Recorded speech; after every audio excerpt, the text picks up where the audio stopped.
I'm standing here to demand a railway line extension in my district Basirhat from Hasnabad to Samsar Nagar, Hingolganj under Eastern Railway. This proposal is very important for the greater interest of tourism in that area and the livelihood of thousands of people living in that remote area without any railway connectivity with the district town and also with the main capital city of Kolkata. They are totally dependent on road transport, which is also not very adequate. So due to this, people in that area are suffering a lot, especially the students, the vendors, small businessmen, girls and boys who are having to lose their jobs also, क्योंकि railway connectivity वहाँ पे है नहीं. तो few years ago, survey was taken by Railway Authority, but no action has been taken till date. So sir, I request the concerned minister through you to.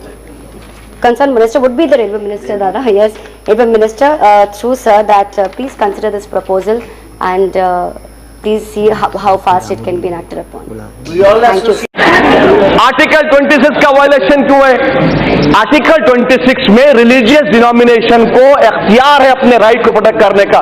Sir, मैं हिंदुस्तान में मुसलमान homogeneous नहीं है, हनफी है, शिया है, अहले हदीस है.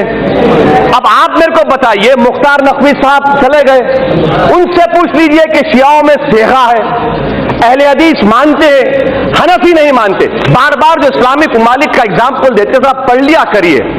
अल्जिया में शाफाई है, केरला में शाफाई है, ईरान में शिया है. तो सर ये गलत तरीका है और हमको इस्लामिक ममालिक से मत मिलाइए, वरना रेडिकलिज्म बढ़ेगा. मत मिलाइए हमको इस्लामिक ममालिक से मतलब नहीं, हमको हिंदुस्तान से, भारत से मतलब है. अच्छा सर, मैं आपको बात बता रहा हूं सर. अब आप देखिए सर, ये सरकार की नीयत देखिए, साफ नीयत. मी टू जब मूवमेंट चला, ग्रुप ऑफ मिनिस्टर्स की रिपोर्ट कहां गई?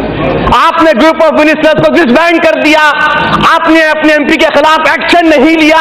ये आपकी महिलाओं से मोहब्बत, मुबारक हो आपको. अच्छा सर, 23 लाख हमारे भारत में हिंदू महिला हैं जो शादीशुदा है मगर अपने हस्बैंड के साथ नहीं है. कहां गई आपकी मोहब्बत भाई? सर खत्म कर रहा हूं सर, मैं कमजोर हूं सर. आप ही दो तो भगा दिए, अब आप भी. अच्छा सर, मैं खत्म कर रहा हूं. मुजफ्फरनगर में एक भी मुस्लिम महिला पे जो रेप हुआ, एक भी केस में कन्विक्शन नहीं हुआ सर. मुबारक हो आपको, ये आपकी मोहब्बत है. अच्छा सर, जुलाई 2018 में सुप्रीम कोर्ट ने कहा कि मॉब लिंचिंग के खिलाफ कानून लाइए. आप अभी तक नहीं लाते सर. क्यों नहीं लाते सर? आखिर में अगर वाकई में मोदी सरकार, मैं खत्म कर रहा हूं सर, लास्ट सेंटेंस, अगर वाकई में करना चाह रहे हैं, आप जलीकट्टू पे ऑर्डिनेंस लाए कि आर्टिकल 26 का मुझे प्रोटेक्शन नहीं मिलेगा, 29 का नहीं मिलेगा, और आप वाकई में महिलाओं की मदद करना चाहते हैं, तो मैं आपके जरिए से सरकार से कहना चाह रहा हूं कि हिंदुस्तान के वजीर आजम, हिंदुस्तान के वजीर दाखिला, हिंदुस्तान के वजीर कानून, बीजेपी के जितने महिला एमपी हैं, उनको स्पेशल एयरक्राफ्ट में साबरीमाला लेकर जाइए, प्लीज लेकर जाइए सर. और मैं खत्म करने से पहले कह रहा हूं, यह कानून मुसलमानों को उनकी तहजीब, उनके तमद्दुन, उनके मजहब से दूर करने के लिए लाया गया है. सर, हम जब तक भारत में रहेंगे, सुबह कयामत तक रहेंगे, अपने दीन पर रहेंगे, कुरान और सुन्नत पर रहेंगे. कानून बनाने से सोशल ईवल का खात्मा नहीं होता, वरना औरतों पर जो जुल्म हो रहा है वो कानून से खत्म नहीं हुआ. और राजीव गांधी ने जो कानून बनाया, मैं आपको कह रहा हूं, उसको सुप्रीम कोर्ट ने अपील किया.